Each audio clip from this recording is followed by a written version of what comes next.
Il est très vaudois, mais très sympa. Voici Robin Chessé, bonsoir. Bonsoir Vincent. Bonsoir.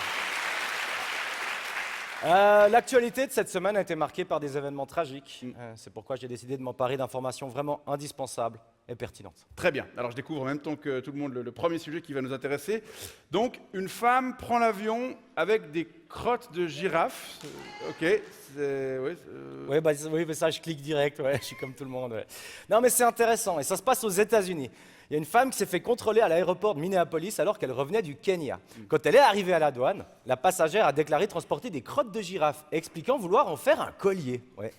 Mais les douaniers américains ont détruit ces crottes de girafe pour raisons sanitaires. Le directeur des douanes a expliqué que cette femme aurait risqué de contracter une maladie à cause de ce collier et de développer de graves problèmes de santé. Ouais. Alors, ce que j'aime avec les douaniers américains, c'est qu'ils sont purement dans le règlement administratif. Enfin, moi, je sais pas, mais si j'avais été à la douane, le premier truc qui me serait venu serait de dire « Mais enfin, madame, faut pas faire des bijoux avec du caca. Enfin, c'est une question de bon sens. » Mais eux, c'est juste à cause d'éventuels problèmes de santé. Alors, honnêtement, si elle veut faire un collier avec du caca de girafe, Ouais. il doit déjà y avoir quelque chose qui va pas trop chez elle, je pense, ça c'est sûr. Si vous arrivez à la douane américaine avec un sac rempli de fusils d'assaut, est-ce qu'ils disent un truc du genre « Ah, désolé, le poids de votre bagage excède 30 kilos, vous risquez de vous blesser au dos ?»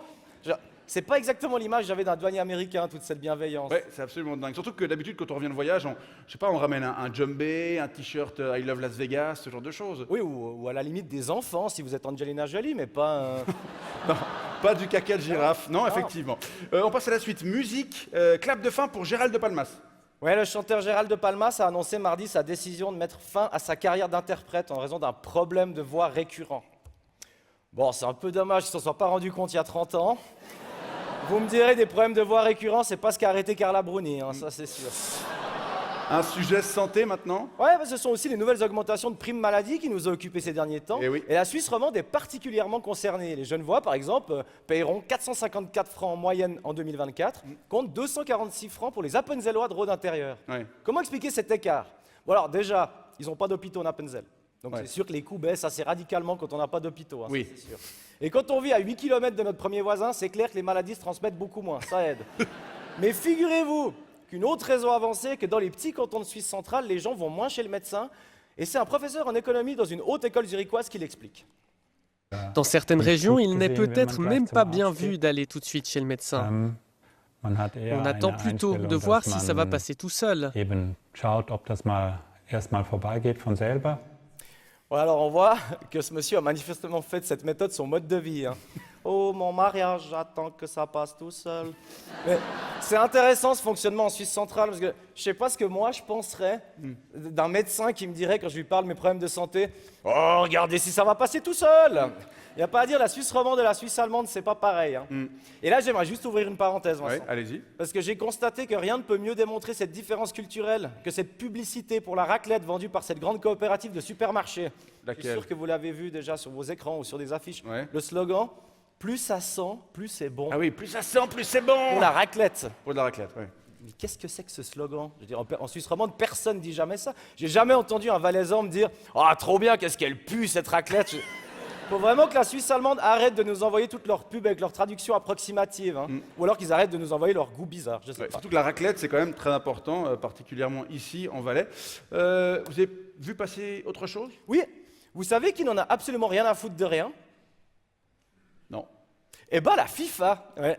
Parce que la prochaine Coupe du Monde de football aura lieu, sauf accident, sur 3 continents, avec l'Espagne, le Portugal, le Maroc, le Paraguay, l'Uruguay et l'Argentine. À l'heure où la question des émissions de CO2 est quand même un petit peu partout, fallait y penser, te faire prendre l'avion au monde entier sur 3 continents pendant 1 mois et demi. C'est complètement dans l'air du temps. Hein. Mais c'est pas grave. Et vous savez pourquoi, Vincent?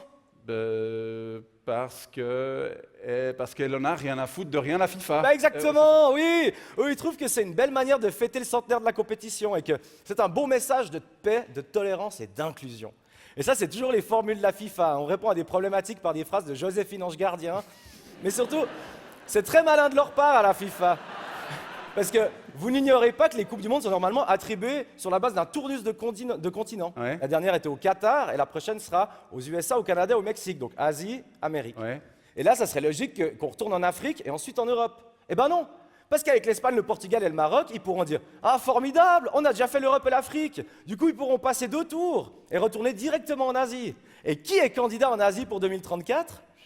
L'Arabie Saoudite, un pays qui a beaucoup de pognon, mais qui pose pas mal de questions concernant son respect des droits de l'homme. Ouais. Et vous savez quoi ? Non. Bon, on en a rien à foutre. Parce que la vie est plus simple. Le problème, c'est que l'Arabie Saoudite ne répond pas aux critères d'attribution de l'organisation d'un mondial, puisque selon le règlement, il faut avoir au moins 7 stades existants déjà dans le pays. Ok. Et les Saoudiens, ils en ont que 4. Mince. Mais alors, par le fruit d'une coïncidence, mais absolument abyssale, on apprenait cette semaine que la FIFA avait changé les règles, pile pour la Coupe du Monde 2034. Et le pays candidat n'aura besoin de posséder que 4 stades existants. Et pourra les construire 10. Mais c'est comme l'Arabie Saoudite, c'est fou. Football. Mais c'est absolu. Fou. Mais c'est fou. C'est fou. Vraiment. Oui, on croirait vraiment que la FIFA n'en a rien à foutre de rien. Mais on pourrait croire ça. On pourrait le croire. Ouais. Et après, on pourrait imaginer la suite. La Coupe du Monde 2038, on l'a fait en Suisse, tiens, en Nouvelle-Zélande, au Cameroun, et puis à Hawaï. Comme ça, on peut faire de nouveau un tournus des continents et pouvoir ensuite organiser la Coupe du Monde en Asie, par exemple au Koweït, projet qui a déjà été envisagé par le passé. Ouais, c'est pratique de faire les règles qui nous arrangent. Ouais. C'est en tout cas, ces bons conseils que vous nous avez donnés, Romain, pour gérer notre vie, en fait. Bah oui, en résumé, attendez que ça passe tout seul et n'en ayez rien à foutre de rien. Ok, on va faire en sorte. Merci beaucoup, Romain.